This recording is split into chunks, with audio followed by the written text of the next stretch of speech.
আসসালামু আলাইকুম। অনেক অনেক শুভেচ্ছা জানিয়ে শুরু করছি আমার আজকের রেসিপি। আমার আজকের রেসিপি হচ্ছে খুবই মজার সাবুদানা দিয়ে ড্রিঙ্কস ডেজার্ট একটি রেসিপি। এই ডেজার্টটা ঠান্ডা ঠান্ডা খেতে খুবই মজা আর তৈরি করা যায় হাতের কাছে সাধারণ কিছু উপকরণ দিয়ে।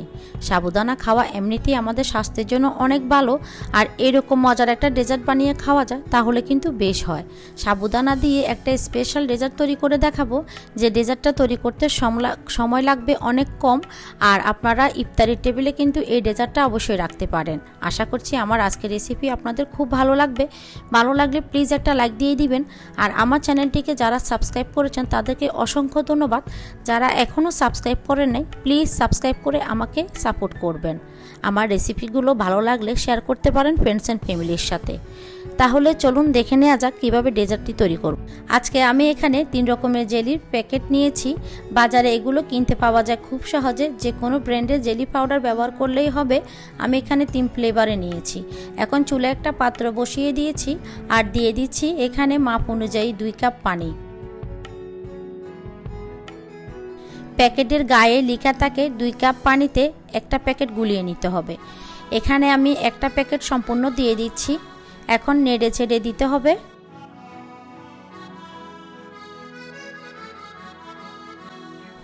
এখন পানিটা সম্পূর্ণ বলক আসা পর্যন্ত আমি অপেক্ষা করছি।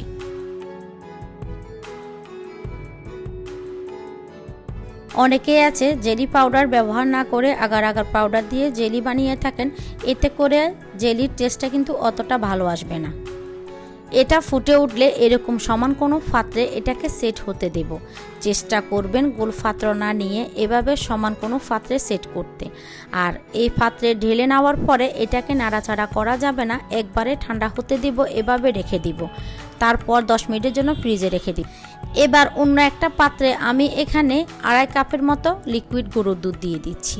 দুধটাকে আমি আগে একটু জ্বালিয়ে ঘন করে রেখেছিলাম।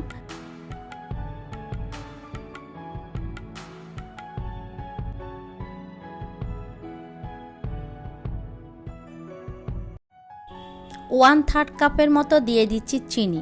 চিনিটা স্বাদ অনুযায়ী কম বেশ করা যাবে।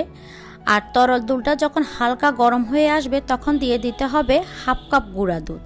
এখন নেড়ে ছেড়ে ভালো করে মিশিয়ে নিতে হবে। আর দুধটা হালকা গরম করে নিলে এতে করে গুঁড়া পাউডারটা খুব সহজে মিশে যায়। মিশিয়ে নেওয়া হয়ে গিয়েছে।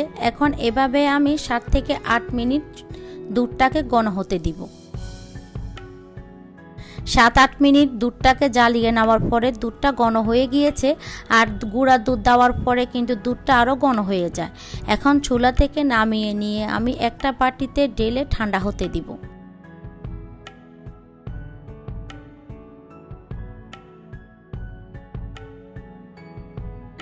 এখন এটাকে আমি একটা সাইডে রেখে দিচ্ছি।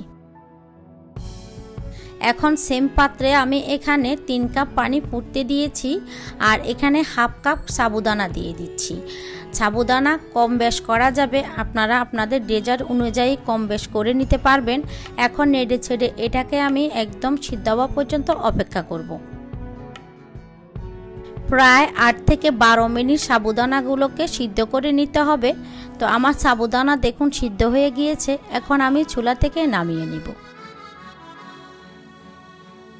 এবার সঙ্গে সঙ্গে অন্য একটা পাত্রে গরম পানি ছেঁকে নিতে হবে।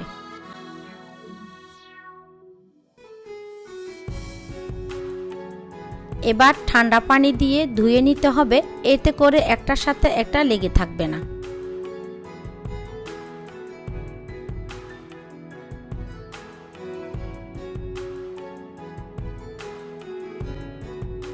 ধুয়ে নেওয়া হয়ে গেলে এগুলোকে আমি একটা সাইডে রেখে দিব।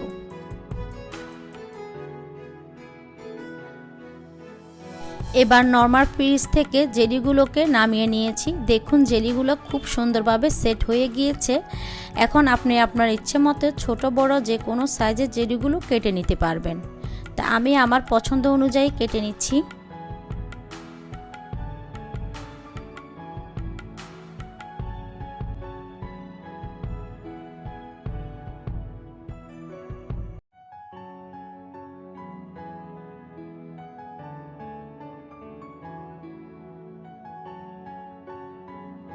সবগুলো জেলি এভাবে কেটে নিয়ে এখন একটা স্প্যাচুলা দিয়ে উঠিয়ে নিতে হবে। খুব সুন্দরভাবে সেট হয়ে যাওয়ার পরে দেখুন জেলিগুলো খুব সুন্দরভাবে উঠে যাচ্ছে।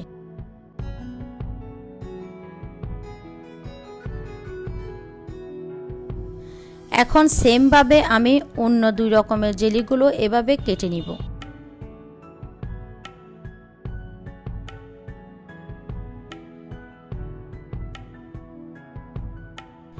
দুধটা সম্পূর্ণ যখন ঠান্ডা হয়ে যাবে তখন সাবুদানাগুলো দুধের মধ্যে ঢেলে দিতে হবে। আপনারা চাইলে দুধটাকে ফ্রিজে রেখেও ঠান্ডা করে নিতে পারেন। আমি আধা ঘন্টার জন্য ফ্রিজে রেখে দুধটাকে ঠান্ডা করে নিয়েছি। এবার আপনারা চাইলে যে কোনো ফলও ব্যবহার করতে পারবেন। আমি এখানে একটা কলা ছোট ছোট করে টুকরো করে দিয়ে দিচ্ছি আর এখানে কেটে রাখা জেলিগুলো ব্যবহার করছি। আপনারা সবগুলো জেলি ব্যবহার করতে না চাইলে সেক্ষেত্রে আপনারা একটা এয়ারটাইট বক্সে ঢুকিয়ে নর্মাল ফ্রিজে প্রায় 1 সপ্তাহের জন্য রেখে দিতে পারেন। পরবর্তীতে অন্য কোনো ডেজার্টে ব্যবহার করতে পারবেন। আপনারা চাইলে এটাতে যে কোনো ড্রাই ফ্রুটসও অ্যাড করতে পারবেন, আবার চাইলে অন্য কোনো ফ্লেভারও দেওয়া যাবে। এটা আসলে যার যার পছন্দ অনুযায়ী কম বেশ করা যাবে।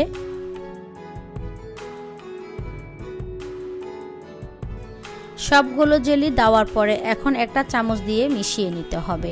এই ড্রিঙ্কসটা খুব বেশি ঘন বা খুব বেশি পাতলাও হয় না, মোটামুটি ঘনত্বটা এভাবেই থাকবে, একটু লিকুইড মতোই হবে।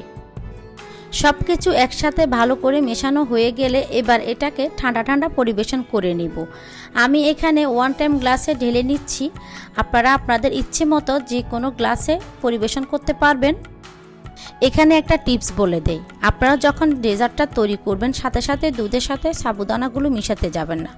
যখন খাবেন তখন ঠিক আধা ঘন্টা আগে সাবুদানা জেলিগুলো অ্যাড করবেন। আগে যদি জেলি আর সাবুদানা অ্যাড করে ফ্রিজে রেখে দেন তখন সাবুদানা দুধটাকে একদম শুষে শুকনো করে ফেলবে, তখন আর খেতে ভালো লাগবে। তৈরি হয়ে গেল সাবুদানার ড্রিঙ্কস ডেজার্ট রেসিপি। আশা করছি আমার আজকের রেসিপিও আপনাদের খুব ভালো লাগবে। আর কিছুদিন আগে এরকম সাবুদানার একটা ডেজার্ট আমি শেয়ার করেছিলাম, ডিসক্রিপশন বক্সে লিঙ্ক দেওয়া থাকবে, চাইলে দেখে আসতে পারবেন। সবাই অনেক বেশি ভালো থাকবেন। আল্লাহ হাফেজ।